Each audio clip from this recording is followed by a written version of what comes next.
एक नोट पर लिखा था कि पापा मुझसे नहीं हो पाया, मुझे माफ़ कर देना।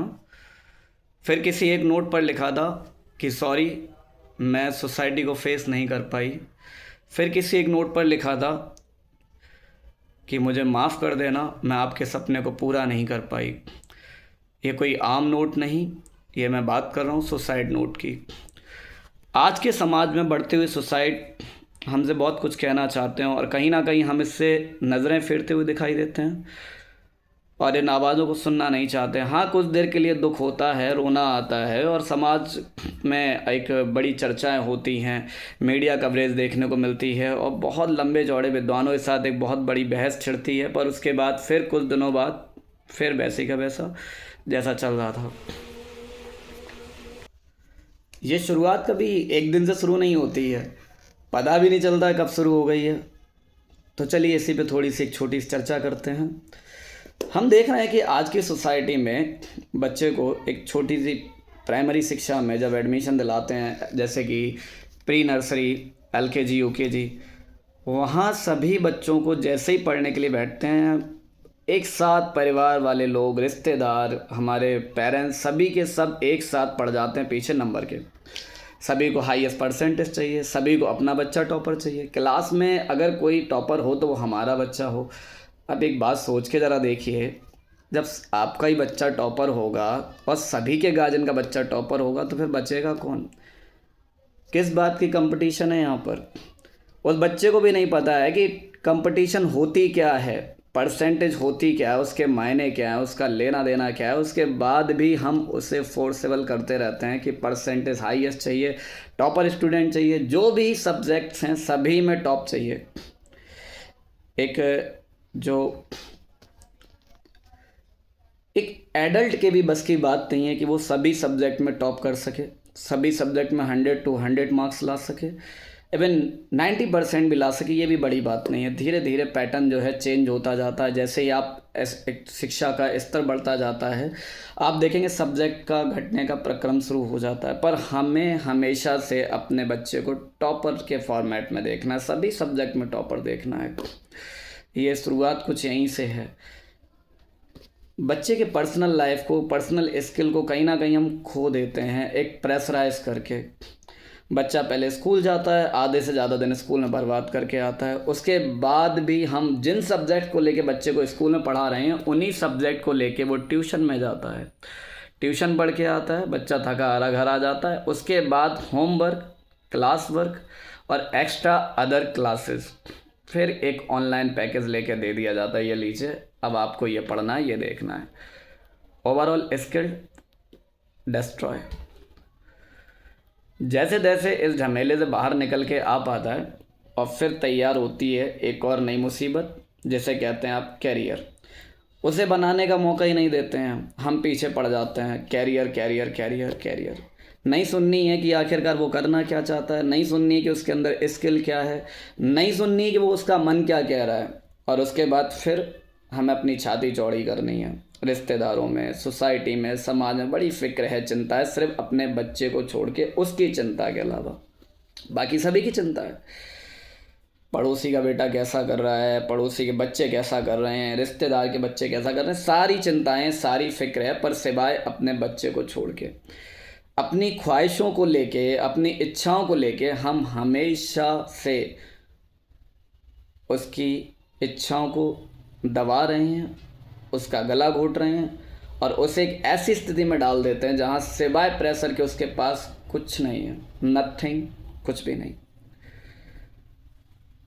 आप कभी एक बार जानने की कोशिश कीजिए आपका बच्चा क्या चाहता है।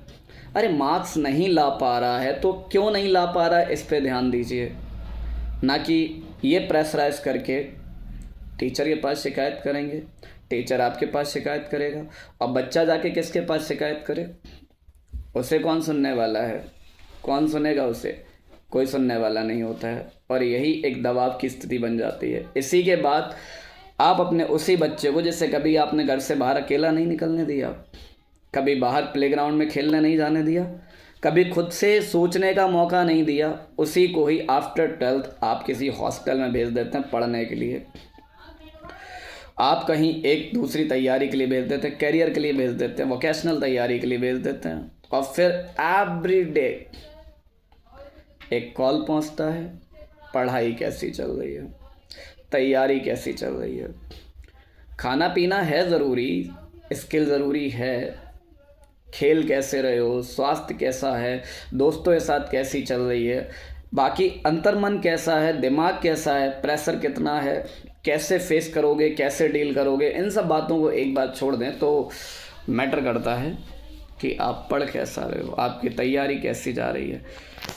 एग्ज़ाम जैसे ही नज़दीक कॉल और ज़्यादा बढ़ जाती हैं, प्रेशर और ज़्यादा बढ़ जाता है। इस बार तो सपना पूरा कर ही दोगे, और इस बार तो तैयारी अच्छी है, चलो इस बार तो हो ही जाएगा। हर कंडीशन में तैयार हैं कि इस बार सिलेक्शन पाना है, इस बार निकल जाएगा।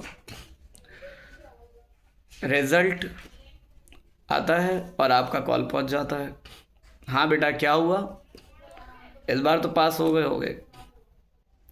पर अफसोस हमारे Indian education system, Indian requirement system में आप ज़रा एक बार देखिए, इंस्टीट्यूशनल सिस्टम रिक्वायरमेंट में देखिए एक बार आप, जितने भी स्टूडेंट्स हैं जो कि एक एस्पिरेंट्स हैं, जो कैंडिडेट्स हैं, चाहे वो नीट की तैयारी कर रहे हो, चाहे वो जी की तैयारी कर रहे हो, चाहे वो किसी भी कंपटीशन की तैयारी कर रहे हो, वो यूपीएससी की तैयारी कर रहे हो, या वो स्टेट पीसीएस कर रहे हो, या रेलवेज़ की कर रहे हो, या फिर एसएससी, किसी को भी देख लीजिए, हमारे यहाँ एक्चुअल में सीट्स ही अवेलेबल नहीं है कंप्लीटली। एडमिशन के लिए कॉलेज में सीट अवेलेबल नहीं है, प्रॉपर कॉलेज नहीं है, बच्चा एक अच्छे मार्क्स लेके आ भी जाता है तो भी उसे सीट अवेलेबल नहीं है, क्योंकि कंपटीशन हाई है।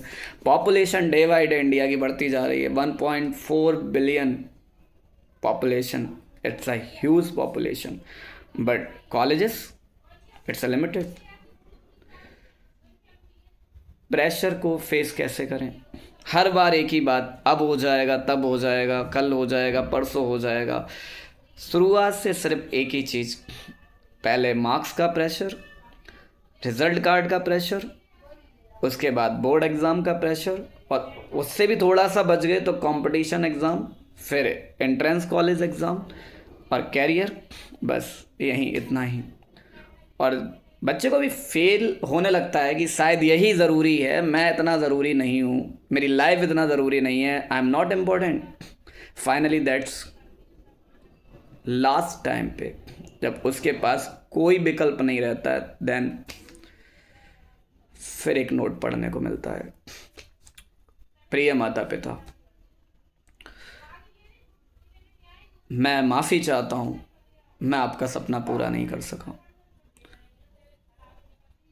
That's end of life. ये सुसाइड नोट, ये सुसाइड सिर्फ उस बच्चे की नहीं है, ये सुसाइड उस समाज की सुसाइड है, ये समाज उस परिवार की सुसाइड है, ये समाज उससे घिरे हुए लोगों की सुसाइड है। वो मरा नहीं है, उसे हमने, हमारे दबाव ने, हमारे प्रेशर ने मार दिया है। So please I request to all dear parents, dear society, dear neighbours and dear relationship, please अपने बच्चों को अप्रिशिएट करिए, उनकी समस्या में उनका साथ दीजिए, समस्या मत बनिए। जितना भी हो सके तो समस्या से लड़ने का प्रयास करिए, समस्या से लड़ना सिखाइए, ना कि उसे समस्या में और डालना सिखाइए। जब भी बात होती है, समस्या को उलझाने की बात होती है, समस्या में उलझने की बात होती है, समस्या को सुलझाना सीखिए और सुलझना सीखिए। और एक बात जो कि मैं आपसे रिक्वेस्टफुली कहना चाहता हूँ, बच्चे की ज़िंदगी और बच्चे से ज़्यादा महत्वपूर्ण कुछ भी नहीं है। लाइफ में करियर सेटल किया जा सकता है बतौर इसके कि आपको जो पसंद है उसके अलावा कोई और वो बच्चा कर सकता है जो उसे अच्छा लगता है। कैरियर की कोई कमी नहीं है, वो एक बेटर लाइफ जी सकता है, एक बेहतर ज़िंदगी बना सकता है बतौर कि आप उसकी बात को सुने, समझें और उसमें साथ देने की कोशिश करें। ज़रूरी नहीं है कि मार्क्स बहुत ही हाईएस्ट आ रहे हैं तो वो कुछ कर पाएगा। मैंने देखा है, आप टॉपर्स स्टूडेंट को गिन के देखिए, निकाल के देख लीजिए उनका रिकॉर्ड, आप देखिए एक बार वो कहाँ हैं, किस जगह पे स्टेट कर रहे हैं, एक बार देखिए ज़रा आप उनको। और जब भी कोई टॉपर्स निकल के आता है, किसी जॉब में आता है, पूरे में डंका पिटता है, तो हमेशा उसकी मार्कशीट सामने आती है, और मार्कशीट एज द एवरेज। और आपको क्या लगता है, सभी को 100 में से 100 मार्क्स देना ही यही टैलेंट की निशानी है? Exam is the only memory testing, it's about all nothing. Exam only memory testing. So thanks to all dear watching. Thank you.